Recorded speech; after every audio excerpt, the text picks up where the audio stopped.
Hi friends, இந்த வீடியோவில் நாம் இதை பற்றி பார்க்க போகிறோம்னா கார்த்திகை தீபம் சீரியல் எபிசோட் பற்றி தான் இந்த வீடியோவில் பார்க்க போகிறோம். அதுக்கு முன்னாடி நம்ம சேனலை சப்ஸ்கிரைப் பண்ணாதவங்க கீழே இருக்கிற சப்ஸ்கிரைப் பண்ணை கிளிக் பண்ணிவிட்டு பக்கத்தில் இருக்கிற பெல் பட்டனையும் கிளிக் பண்ணிடுங்க. சரி, வாங்க வீடியோக்குள்ளே போகலாம்.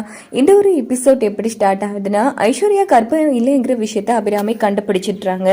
இன்னொரு பக்கம் ஐஸ்வர்யா காலில் விழுந்து மன்னிப்பு கேட்குறாங்க. இங்கே பாரு, ஏதோ என்னோட பையன் வந்து உன் கழுத்தில் தெரியாதனமாக தாலி கட்டிட்டா. ஆனால் ஒன்று மட்டும் சொல்கிறேன், நல்லா கேட்டுக்கோ, இனி என் மூஞ்சிலையும் முழிச்சிடாதடி அப்படின்னுட்டு அபிராமி அங்கேருந்து போனதும் உடனே நம்ம தீபா வந்து, அத்தை இப்போதைக்கு இந்த விஷயம் அருண் மாமாவுக்கு தெரியாமல் இருக்கிறது தான் நல்லது. ஏற்கனவே வீட்டில் 1000 பிரச்சனைகள் போயிட்டுருக்கு. இதுவும் தெரிஞ்சா பாவம் அருண் மாமா நொந்து போயிடுவாங்க அத்தை. எப்படியோ இந்த விஷயம் ஒரு நாள் இல்லை ஒரு நாள் தெரிய தனி வரும் தீபா.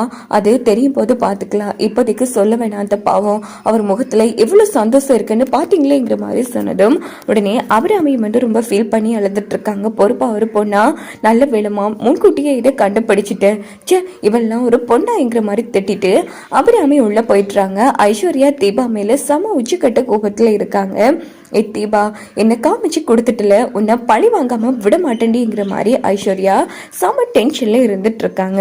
இங்க பார்த்தோம்னா ஆனந்த் அருண் 2 பேரும் வீட்டுக்கு வந்துடுறாங்க. ஐஸ்வர்யா நல்லா சாப்பிட்டியா, இங்க பாரு செக்கப் எல்லாம் போனியா அப்படின்னு ரொம்ப அக்கறையா விசாரிச்சதும் அபிராமி வந்து செம்மையா முறைக்கிறாங்க அந்த இடத்துல. இந்த பக்கம் நம்ம அருண் வந்து என்னாச்சுவா, ஏன் முறைக்கிறீங்க ஐஸ்வர்யாவை? இல்லப்பா, அவ செக்கப்புக்கு வந்து கூப்பிட்டாலும் வரமாட்டேங்கிறாளே அப்படின்னதும் ஐஸ்வர்யா அதான் அம்மா கூப்பிடுறாங்கல்ல, ஏன் நீ போகாம விட்டலாம்? ஒன்னும் இல்லைங்க, நான் அத்தை சொல்றதுக்கு முதலே போயிட்டேங்கிற மாதிரி இது சொல்லி சமாளிக்கிறாங்க. ஓஹோ அப்படியாங்கிற மாதிரி சொல்லிட்டு அருணும் அங்கிருந்து போயிடுறாங்க. இன்னொரு பக்கம் கார்த்தி வந்தது தீபா நடந்த விஷயத்த சொல்றாங்க. சே அண்ணி வந்து இவ்வளவு பெரிய ஃப்ராடா இருப்பாங்கன்னா கொஞ்சம் கூட எதிர்பார்க்கல தீபா. அண்ணனை வந்து ஏமாத்துறதுக்கு அன்னைக்கு ஏன் இப்படி மனசு வருதோ தெரியலங்கிற மாதிரி கார்த்திகை வந்து ரொம்ப ஃபீல் பண்ணி பேசிட்டு இருக்காங்க. இங்க பார்த்தோம்னா ஆனந்த் அருண் எல்லாரும் வந்து ஆஃபீஸ் கிளம்புறாங்க. அப்படின்னு பார்த்து மீனாட்சி அபிராமி வீட்டுக்கு வராங்க. அதே டைம்ல மீனாட்சி அந்த இடத்துலயே மயங்கி கொண்டு விழுந்துடுறாங்க. இதை பார்த்து ஆனந்த் அதிர்ச்சியாகி உடனே மீனாட்சியை போய் எழுப்புறாங்க. இதை நம்ம அபிராமி எல்லாரும் பார்த்துட்டு இருந்து ரொம்ப சந்தோஷப்படுறாங்க. ரியா வந்து செம கோவப்படுறாங்க. மீனாட்சி என்னாச்சு எழுந்திரி அப்படின்னு சொன்னதும் எழுப்பாமலே இருக்காங்க. உடனே ஆனந்த் வந்து என்ன பண்றாங்கன்னா காலில் இருக்கிற பாட்டில் எடுத்துட்டு வந்து நம்ம மீனாட்சி முகத்துல தண்ணியை தெளிக்கிறாங்க. அப்ப கூட எலும்பல. உடனே ஆனந்த் வந்து வீட்டுக்குள்ள தூக்கி கொண்டு வச்சு நேரா டாக்டருக்கு போன் போட்டு வரவழைக்கிறாங்க. உடனே டாக்டர் வந்து நம்ம மீனாட்சியை வந்து செக் பண்ணி பாக்குறாங்க. ஆமா இவங்களோட ஹஸ்பண்ட் யாரு அப்படின்னு கேட்டதும் எல்லாருமே அமைதியா இருந்துட்டு இருக்காங்க.